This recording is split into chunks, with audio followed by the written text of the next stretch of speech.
I would not say that every moment of every day that I spent as secretary was delirious with joy. But every day was a moment of consequential contact with the roots of meaning. Now, this is an age of turmoil, confusion, and raucous confrontation, a time when balance is increasingly difficult to achieve. So let me recommend a book. Timothy Snyder's On Tyranny, subtitled 20 Lessons from the 20th Century. Snyder won Phi Beta Kappa's Ralph Waldo Emerson Award, as some of you will remember, in 2011 for his book Bloodlands, Europe Between Hitler and Stalin. The 10th lesson in that recent book, it's very short, I recommend it,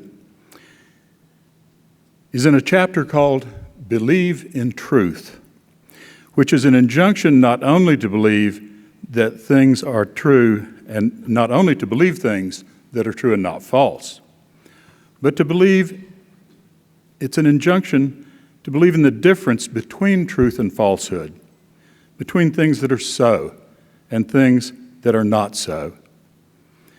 This is important, Snyder writes, because, quoting, "To abandon facts is to abandon freedom. If nothing is true, then no one can criticize power, because there is no basis upon which to do so. If nothing is true, all is spectacle." The incessant drumbeat around us serves to obfuscate the distinction between truth and falsehood, leaving us with the impression that since nothing is really true or reliably true, you can choose whatever it pleases you to believe. This, of course, flies in the face of the wisdom attributed to Daniel Patrick Moynihan, among others. You're entitled to your own opinions, but not to your own facts. Let me bring Phi Beta Kappa's oldest commitments to bear on this predicament. Now, at this point, I ought to explain I had this written out before I came to Boston. Otherwise, you will think I've plagiarized our current secretary.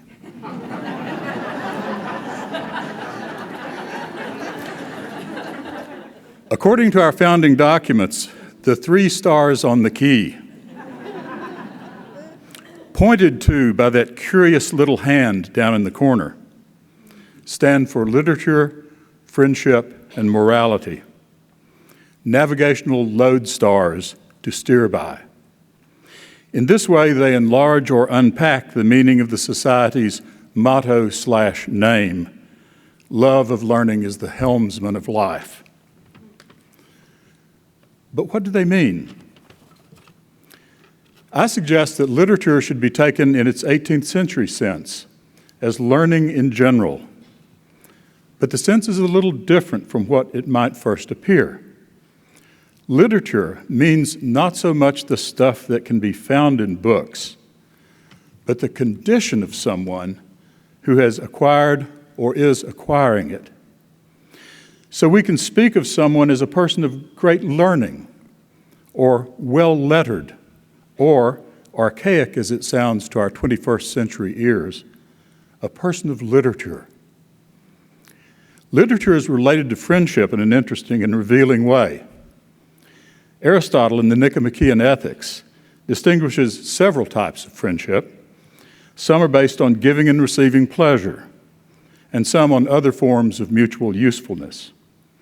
But the highest friendships are constituted by reciprocal and active goodwill between equals, goodwill being an interest in the other's good for his or her own sake, not a transactional exchange of tit for tat. So true friends seek to extend and improve each other's learning, their literature. And the best way to extend and improve your own literature is by seeking and keeping such friends. It's obvious that invoking goodwill takes us into the realm of morality, so I will just note that fact.